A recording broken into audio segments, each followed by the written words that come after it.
Hi everyone, welcome back to the Crazy Cat Witch. Today I want to talk about something near and dear to my heart. Cats!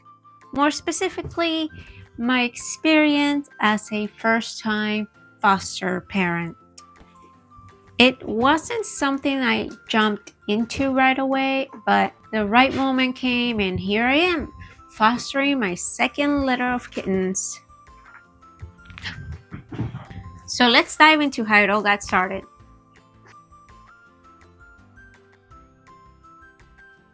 Fostering a cat had been on my mind for a bit since I know how much it's needed.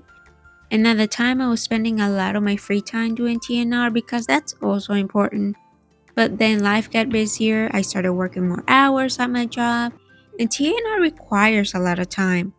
Driving to people's homes, sitting for hours waiting for the cats to get trapped. And with everything going on in my life, I just didn't have time to do TNR as much. But fostering felt like a way that I could still help.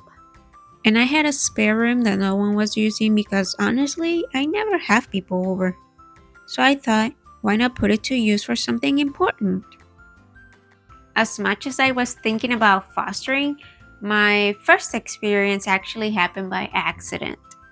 I was planning to trap a cat for a spay board appointment, but she ended up giving birth before that. So suddenly, I found myself with a litter of kittens, and I had no choice but to step up and foster them. Luckily, I also had a mom, so it didn't require me to bottle feed them, but it was still quite overwhelming for me the first few days. Because it was very sudden, and I just felt like I didn't know much about fostering, so I didn't feel ready. But the timing and the situation forced me to learn pretty quickly. Thankfully, I did have a lot of support. I had joined a group on Facebook where I learned about TNR. Oh, it's so cute. And eventually I became a volunteer for them. And I ended up meeting a lot of awesome cat people who are very knowledgeable and have connections. So when I first got the news that the cat I was planning on trapping gave birth, I was panicking because I've never been in that situation before.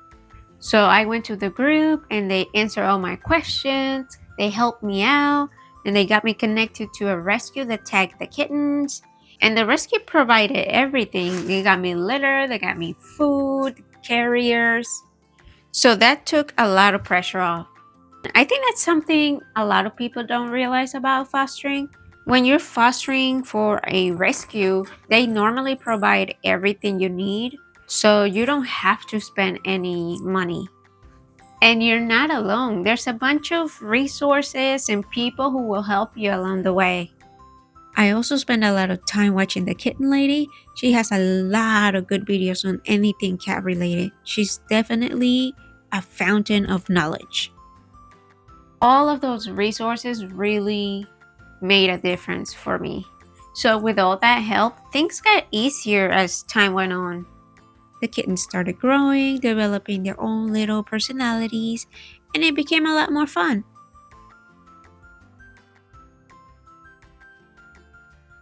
But it wasn't without its challenges. I would get scratched on a regular basis, and I still do with this batch of kittens. But that's because they're kittens. They're only babies. They just want affection. It was worse when they were younger. I also had to adjust my daily schedule to fit in an hour or two for kitten care. But now I've gotten used to it and it's going pretty smoothly. And having a dedicated space really helps me out. When it was time for them to be adopted, it was really tough. Even though I kept telling myself that they were here only for a short period, I still grew so attached to them. And saying goodbye just wasn't easy. But I also knew that they deserved a home where they would have more space instead of just one room. After that first litter, I had to take a break because I wasn't sure if I was able to handle the emotional toll of fostering again. But it only took me a couple days and I got over it. During that time, I decided to make the space even better for my next fosters. I got rid of the bed, so now there's more space and more room for the kittens to run and play.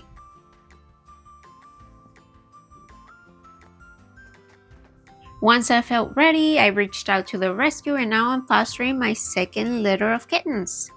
And it's been great having the extra space for them to really stretch out and play. They'll be going for their shots soon, and after their surgery, they'll be ready for adoption, just like the first litter. I just hope that I'll cry less this time. Fostering has been such a rewarding and fun experience. Even though he's so cute. Even though it does have its ups and downs. If you're thinking about fostering, I encourage you to give it a try. I know during May, June, and July is when they need the most help. And even if you've never had a cat before or you're not sure if you're a cat person, fostering would be a really great way to learn just how amazing cats really are. You don't have to be perfect or know everything. You just need a little help and a lot of love. Thank you for watching. If you like this video, don't forget to give it a thumbs up and consider subscribing. Bye, baby. He says, yeah, please. He says, please. So cute. So cute. Bye-bye. Until next time. You want to say bye-bye? Bye-bye. Bye-bye. Hey, nah, that's not okay. Hey, hey, hey. No. No. No.